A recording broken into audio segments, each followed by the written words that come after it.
Buenos días, buenas tardes para todos ustedes, hermanos, hermanas, en este programa de una liturgia para la vida. Nos encontramos en el domingo segundo de el año litúrgico, denominado este tiempo previo a Navidad, Adviento, que quiere decir la espera del Señor. La palabra de Dios nos está poniendo bastante presente nuestro caminar como quedó suspendido el año pasado, nuestro peregrinar por este mundo. Voy a tomar la reflexión del padre Juan Apechea de el editorial Verbo Divino, que me parece bastante importante para podérselas comunicar a través de este medio. Nos dice así primeramente: corría el año 15 del reinado del emperador Tiberio. Y explica un tema bastante debatido: la relación entre religión e historia humana. ¿Es la religión algo que debe mantenerse o profesarse al margen o más allá de la historia? Así piensan algunos. Esa opinión no va con el carácter esencial histórico del cristianismo. Y aquí comento de que nuestro cristianismo, más específicamente el católico, lleva 2021 años, que próximamente estaremos en el 2022. Continúo con la reflexión. Y dice el Papa Benedicto XVI, emérito, Papa emérito actualmente: si dejamos de lado la historia, la fe cristiana como tal queda eliminada, transformada en otra religión. La historia, lo fáctico, forma parte esencial de la fe cristiana. Lo comenta el Papa emérito. Amplía la reflexión el Padre y nos dice: la fe cristiana se inserta y desarrolla en el seno de la historia humana. Lucas ha querido señalar la relación entre la historia y la fe cristiana, citándonos los hombres de aquellos tiempos, mandatarios políticos y religiosos relevantes en la época de nuestro Señor Jesucristo. La encabeza el emperador Tiberio. Esos dirigían y controlaban, y en algunos casos tiranizaban la historia del mundo. Pero de pronto entra en la escena alguien que poco tiene que ver con la manera de hacer historia de aquellos. Con Jesús se abre la era de una historia radicalmente nueva. Y comento de mi parte, porque Él precisamente trae un proyecto para la humanidad, que en otro momento nos va a decir también la Escritura, que es un plan de salvación ya escondido desde siglos para el bien de nuestra humanidad. Segunda parte. Una voz grita en el desierto: preparen el camino del Señor. Esa historia nueva tiene un testigo precursor, como contrapunto de aquellos mandatarios. Es Juan Bautista, que no vive en un palacio, vive en el desierto, lo árido, lo austero e inhóspito. Es el desierto el lugar de encuentro más puro con Dios. Juan no tiene más poder que la palabra de Dios. Su predicación es el preámbulo de la evangelización de Jesús. Él, como elegido de Dios, que nos trae historia nueva. El precursor señala un factor principal: la conversión profunda del corazón.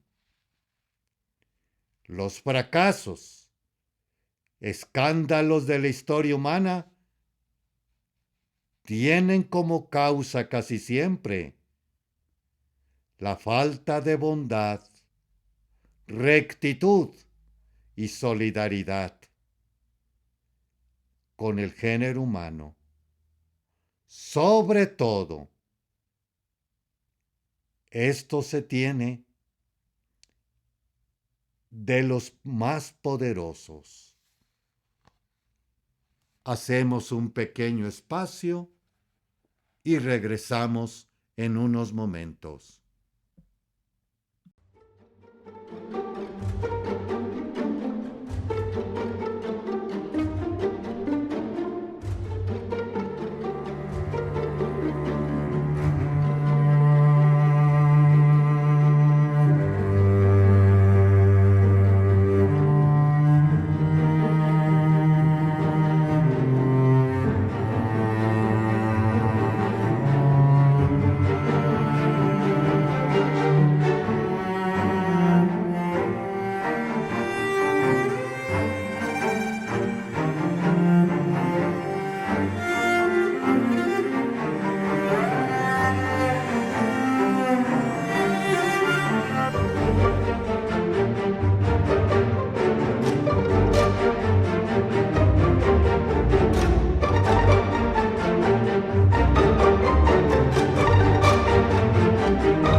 Continuamos con el siguiente segmento, con las papeletas de liturgia.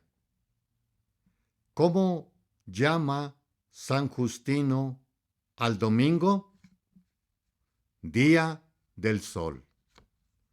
Porque hay que recordar que son nombres antiguos que tenían los días de la semana en razón de los dioses de aquel tiempo.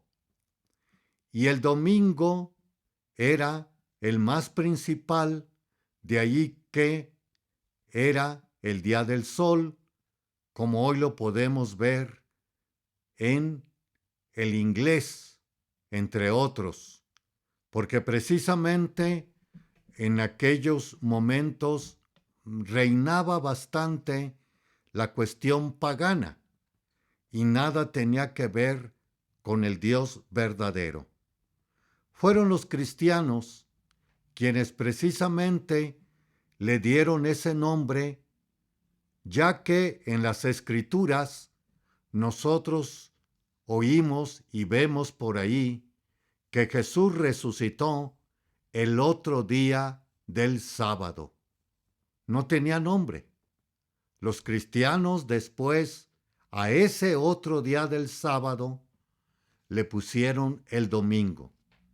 Que también valga decir y recordar que viene siendo en sí el primer día de la semana. Nosotros los consideramos el lunes, pero es el primer día de la semana. Pregunta 2 acerca de la teología. ¿A qué se refiere la respuesta del pueblo y con tu espíritu? Respuesta. Interioridad del sacerdote. Espíritu Santo recibido en su ordenación. Número 3. Magisterio. ¿A qué es el oficio divino en cuanto oración pública de la Iglesia? Respuesta. Fuente de piedad y alimento de la oración personal. Los judíos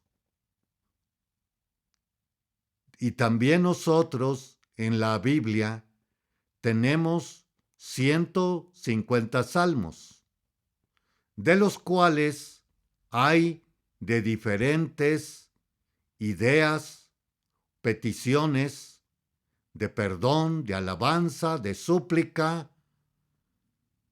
y era la manera de ellos de orar en varios momentos del día, que ahora se puede decir que sobre todo los de la vida consagrada y los sacerdotes tenemos el oficio de liturgia, oficio divino, liturgia de las horas, que están divididas principalmente en 2: laudes por la mañana, por la tarde, vísperas y el oficio de lecturas. 3 veces al día está entre nosotros hacer esta oración, que precisamente viene siendo la oración de la Iglesia por excelencia. Después ya vienen las devociones u oraciones particulares. El oficio divino, también así se le llama, liturgia de las horas u oficio divino, son pues las oraciones que rezamos. Hay algunos también laicos y laicas que ya están imbuidos en esta idea y adquieren por ahí el libro de la liturgia de las horas para los fieles. De ahí la respuesta. Vamos a leerla de nuevo.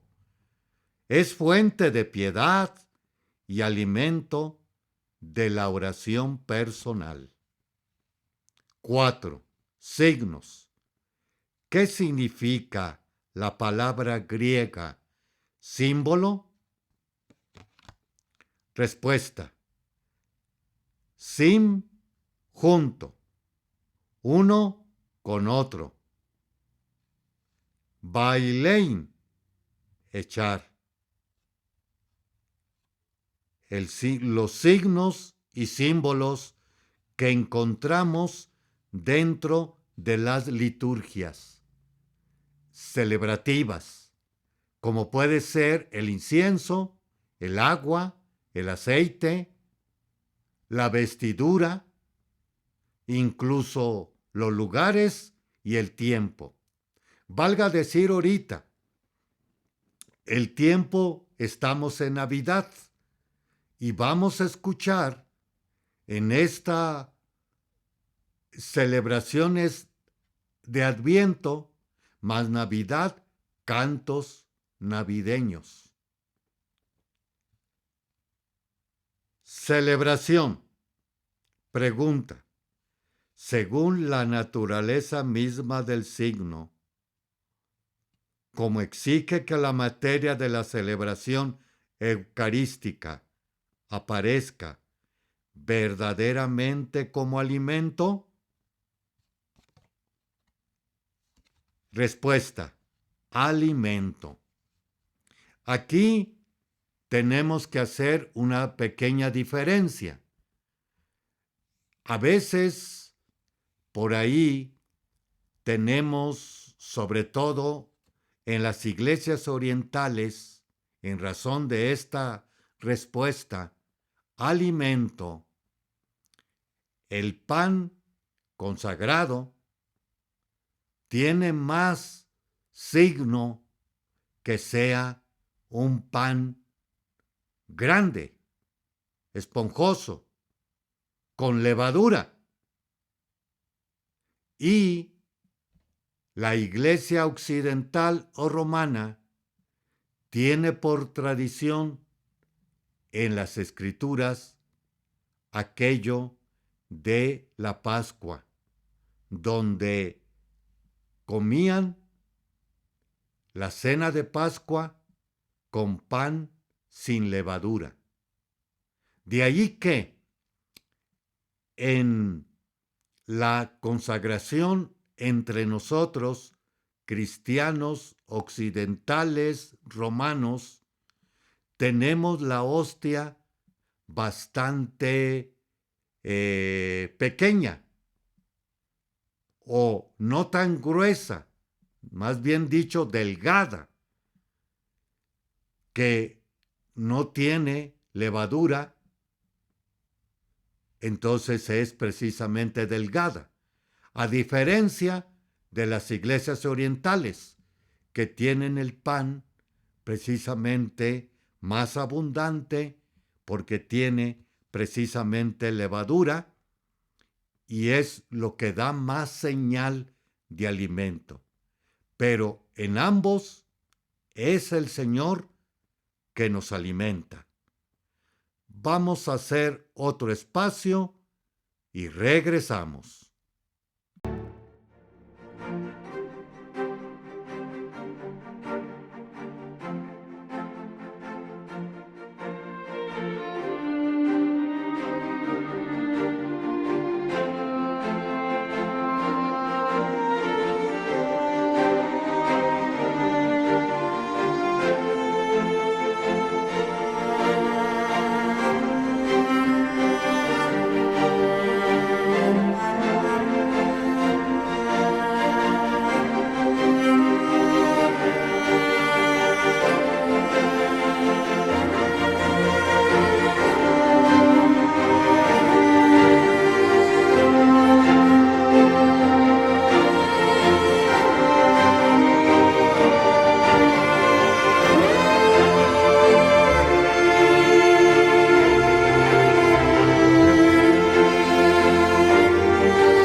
Continuamos en este siguiente segmento de una liturgia para la vida. Hemos estado viendo las papeletas de la liturgia y continuamos con la última parte de esta papeleta, derecho y otros. ¿Cuál canto debe hacerse luego de la primera lectura? Respuesta: el Salmo responsorial.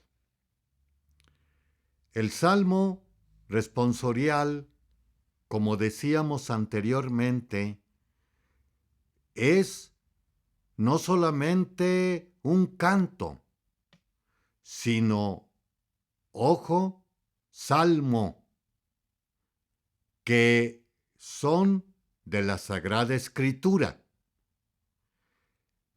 Hemos comentado en otro momento que los cantos litúrgicos dentro de las celebraciones litúrgicas deben de ser tomados de las Sagradas Escrituras para poderlos incluir en nuestras celebraciones. Teniendo en cuenta este principio, sobre todo el Salmo es esencialmente de las Escrituras. Salmo 150 son, y en todo el año tenemos parte de ellos, por un lado. Por otro lado también, segunda parte, Salmo responsorial, que quiere decir que responde a lo que nos están dando las Sagradas Escrituras, pero ahora en las lecturas. Pongámonos el domingo, que son 3 lecturas en sí, 4 con el Salmo. Primer lectura del Antiguo Testamento. Salmo responsorial. Segunda lectura. Aleluya y Evangelio. Salmo responsorial responde a las lecturas que estamos precisamente diciendo para ese día o en ese día, que también tienen su razón de ser. No las podemos cambiar, salvando que sea posible cuando realizamos un sacramento, pero sin negar que siempre tiene prioridad las celebraciones del tiempo litúrgico, como es Adviento, Navidad, Cuaresma y Pascua. Como decíamos hace 15 días acerca de el año litúrgico o religioso. Ahora vamos a continuar con el santoral de esta semana. El lunes, hoy lunes, celebramos a San Nicolás. ¿Qué podemos decir de este obispo del año 350? En el sudeste de Turquía. Es uno de los santos más universalmente venerados. En la Iglesia de Oriente ya se tenía desde el siglo VI. Entre nosotros, el Occidente, es venerado desde el siglo X. La invasión musulmana obligó a trasladar sus reliquias a el santuario de Bari, en Italia, en 1087. Ha entrado en la leyenda y en la fantasía de niños, grandes también. El obispo milagroso, distribuidor de regalos, haciendo de él uno de los santos más populares. Patrono de los niños, navegantes, jóvenes, casaderas, comerciantes. Ante todo, se tiene bastante veneración de él en Rusia. Hay episodios legendarios, como el caso de 3 bolsas de oro dadas a doncellas como dote de matrimonio para librarlas de la prostitución. Su veneración ha sido, por otro lado, popular, folclórica y comercial. Es la fiesta de Santo Claus, que se celebra en los Países Bajos y hoy muy extendida en Norteamérica, en que es presentado como el buen San Nicolás, que trae regalo a los niños. El día 7 celebramos a San Ambrosio. ¿Qué podemos decir de este santo? San Ambrosio, obispo y doctor de la Iglesia. Es reconocido como uno de los 4 doctores de la Iglesia Latina, junto con San Agustín, San Jerónimo y San Gregorio. Modelo de pastor y obispo, totalmente entregado al servicio. Estudió Derecho y Retórica. Ya en el 370 aparece como gobernador, con residencia en Milán. Y como simple catecúmeno, fue bautizado y consagrado obispo. Enseguida pasó al estudio de las Escrituras como de la teología. Ganó confianza de emperadores. Hace un tratado de fidei, o sea, de fe, contra los arrianos, que éstos negaban la divinidad en Cristo, que después sabemos nosotros que Jesucristo es perfectamente Dios y perfectamente hombre. Negó el permiso del culto arriano en su iglesia de Milán. El emperador en la iglesia no está por encima de ella. Teodosio, que masacró a 390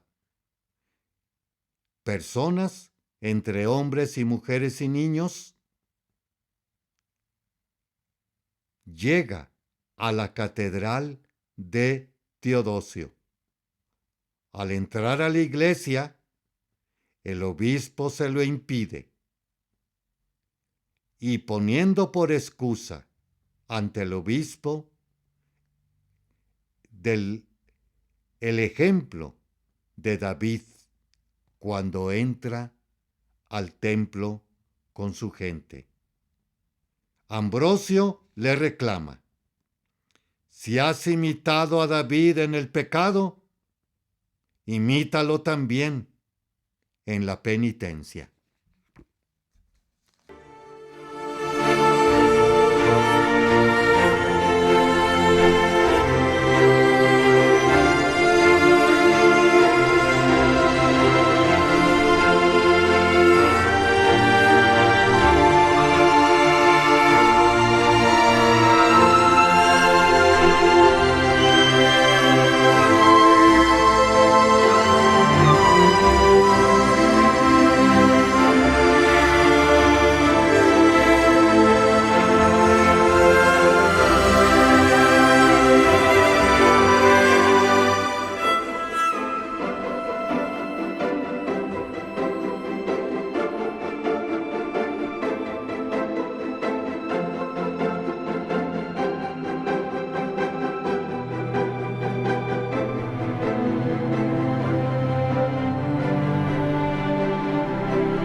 continuamos en este último segmento de una liturgia para la vida.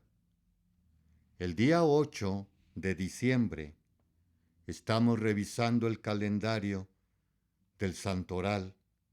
Celebramos a la Inmaculada Concepción de María. El misterio de la Concepción Inmaculada de María fue declarado como dogma de fe. El 8 de diciembre de 1854. Y define esta carta: la doctrina que afirma que la Virgen en el primer instante de su concepción fue preservada inmune de toda mancha del pecado, de origen por una singularidad, gracia y privilegio de la omnipotencia divina, y en atención a los méritos del Redentor del género humano. Es doctrina revelada y ha de ser así creída por los fieles. Cerramos aquí la declaración de aquel entonces de la Carta Ineffabilis y continúo en el relato. Toda santa tiene base sólida en la Escritura, en la tradición de la Iglesia, tanto de Oriente como de Occidente, y en la práctica secular cristiana. En el Vaticano II, conocida como la Constitución Lumen Gentium, y últimamente la encíclica del Santo Padre Juan Pablo II, en su Carta Mariabilis Cultus, preservada de todo pecado en previsión de la muerte de su Hijo. La Inmaculada Concepción tiene también el apoyo y en innumerables iglesias, tanto orientales como occidentales. Aquí tenemos que hacer una más aclaración, hermanos, hermanas, porque desafortunadamente hoy en nuestra iglesia vemos a varios de nuestras familias o también conocidos que niegan algunas situaciones de nuestra iglesia cristiana y católica. Y se debe de tener en cuenta tres cosas. Primero, que cuando una persona de entre nosotros, conocida o familiar, niega verdades de dogma, esto le llamamos apóstatas. Va contra la unicidad de la Iglesia Católica. Los apóstatas, cuando niegan el culto de las imágenes, veneración de María, en este caso específicamente que hablamos de dogma de fe. Hay otro también que le llamamos cisma. Cisma quiere decir que también dentro de nosotros, cristianos católicos, que hay algunas personas que no creen, y más que no creen, niegan la autoridad del Papa y consecuentemente éstas hacen sección aparte, la que llamamos precisamente las sectas. Se seccionan y se separan de la iglesia, hacen una separación. Este es una de las cosas que debemos de tener bastante presente.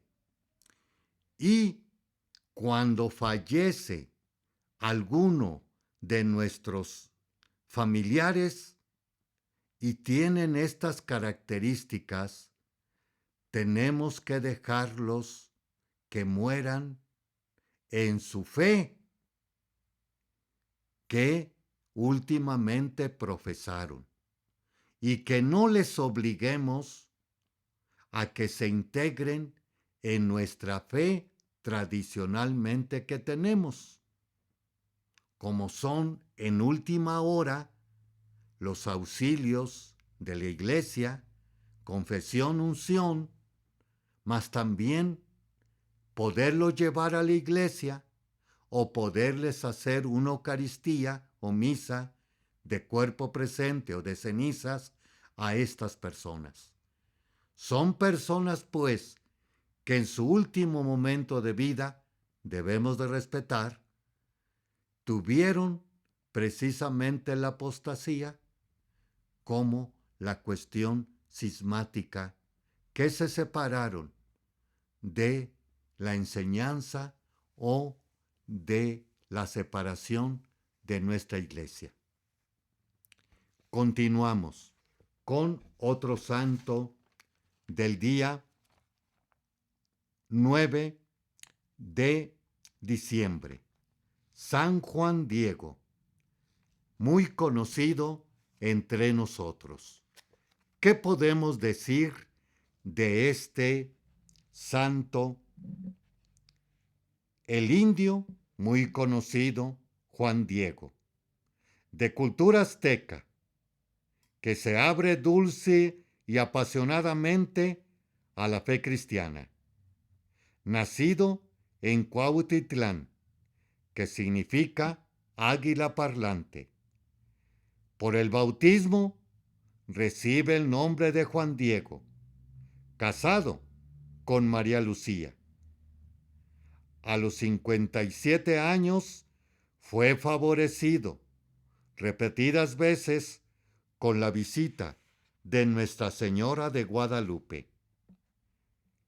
Ella le manda presentarse ante el obispo de México para expresarle el deseo que se levantara un templo en el Tepeyacac. El obispo pide una señal. En pleno invierno, un ramo de rosas, y apareció sobre el ayate la imagen de la Virgen estampada. El 26 de diciembre de 1531 fue cuando se hace la procesión al Tepeyac. Primero una ermita de adobe, luego una basílica. Durante 17 años sirvió a la señora como fiel guardián, ejemplo de humildad y de devoción. Muchas gracias, hermanos y hermanas, por habernos escuchado. Les deseo todos los bienes y bendiciones para este segundo domingo de Adviento. Habló para ustedes el padre Víctor Anguiano, párroco de San Francisco, en San Cristóbal de las Casas. Que nuestro Señor y María nos cuiden, iluminen y ayuden en este caminar de esta historia. Feliz día, feliz tarde para todos.